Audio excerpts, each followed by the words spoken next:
Hi, it's V. Let's vibe.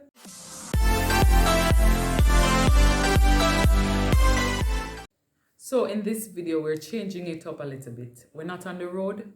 We're seated and we're focused because this is something that is important that I want to share with you. Stay tuned. So today we're going to be talking about job hunting. What you need to do when you're job hunting and things to avoid.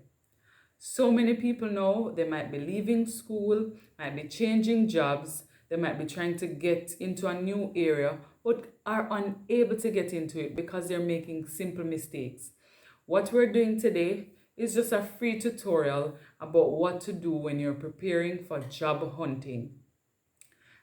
All of this came about because I was once in the position where I was job hunting. Day after day, you send you want to get a job. You're so eager to start working, but you cannot get a job. What do you do then? Do you remain demotivated and just stop looking? Or do you find new ways to be creative about what you're doing? When you're preparing to search for a job, the first thing that you want to have ready are your documents. And when I speak about documents, I mean your resume, your cover letter, your ID, TRN, Social Security, NIS, and any other type of documentation that you will need to get the process fast tracked if and when you are selected as a candidate of choice, as well as a bank account. This makes the process smoother so there's no delay when they decide to hire. Your resume, this is a document that sells you before people see you.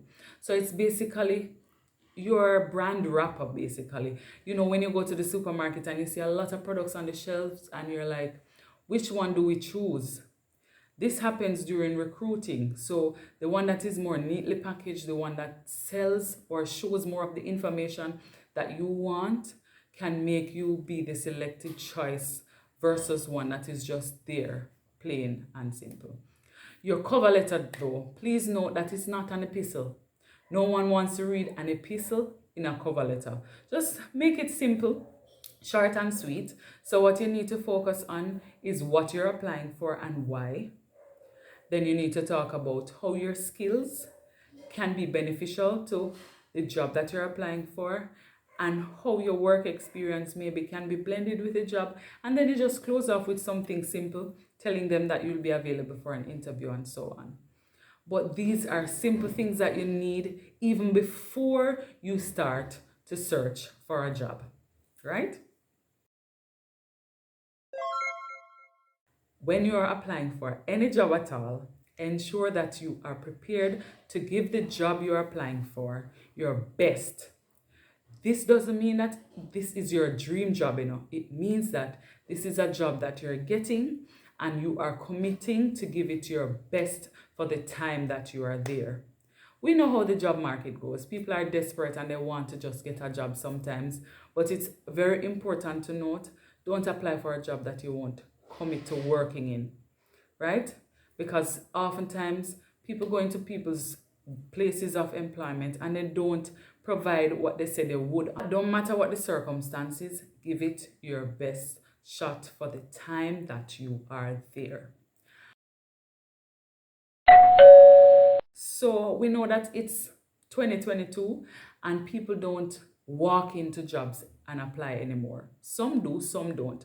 We'll touch on both of those aspects in a little while, but let's start with the virtual application. When you're applying for a job virtually, ensure that your email address is one that is professional and one that doesn't leave the employers questioning whether they're going to make the right decision or not. So for example, you don't want an email address like dashout2020 underscore hot girl or something like that, or buff bay, or something that implies something other than professionalism. You want to ensure that your your email address is something simple. Maybe your first initial dot last name at Yahoo, Hotmail, whatever you decide to use, Gmail, or your first name dot last name at yahoo.com or something, but it should be professional. Next, we're looking at your phones. We're looking at the phones, right? If you're going to apply for a job, ensure that your voicemail isn't one that is a prank or something that tells them what you're sitting on, what you drink, what you're doing. Just something that says you're not available at the moment and you'll return a call. No one is into waiting on a prank to say, oh, I can't hear you. Are you hearing me now? Oh, and then it gets to the point where it says, leave a voice message. Just keep it simple.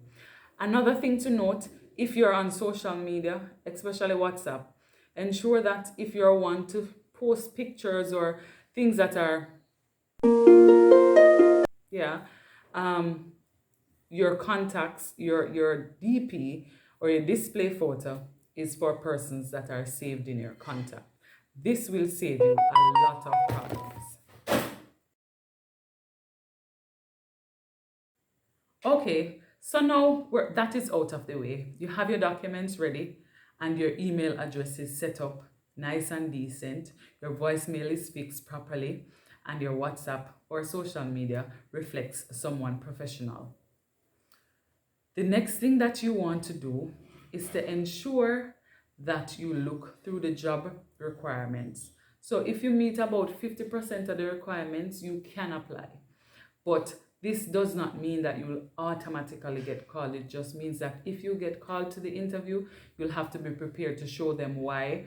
Though on paper, you have only 50% of the requirements, when and if you get the job, you'll be able to outperform anyone else. So that's basically what they're looking for. If you're going to walk into a facility to look for a job, listen me carefully, please. Ensure that any organization you go into, you go there prepared for the job. Go there dressed like you'd be able to work immediately if they say, yeah, come on board today. But before you get the job, though things might be desperate for you, don't look like a situation. Present yourself well. Too often you find people going in flip-flops, spaghetti straps, sleeveless, t-shirts, just things that are not job related. Remember, you only get one opportunity to make a first impression. And if you're going to an organization and you're presenting yourself that way, it doesn't matter if you're only dropping off a resume.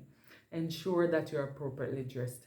And I don't mean you go into the place and you look extra over the top. No. Your hair groomed, your eyes clean, your foot lotion, your lip, you put a little oil on there or something that makes you look presentable, because that is what employers are looking for. Can you represent my organization in a positive way? So you're showing them that from the moment you go to drop off the document. Also, if you're going to walk into a facility or an organization, ensure that you are prepared to tell them about yourself in a nutshell, because you never know who you're going to meet when you're dropping off the resume. So in the event you meet with the head of the organization and they ask you, tell me about yourself, why do you want this job? Be prepared in 30 seconds to a minute to tell them about what you do, your experience, why you're interested in the company, and so on. So that way it breaks the ice. And dropping off your resume in person just gives a face to the name on the resume. Okay, so you've gone to the organization to drop off your resume, or you've done it virtually and you've presented yourself well. There are no questions and all is going well so far.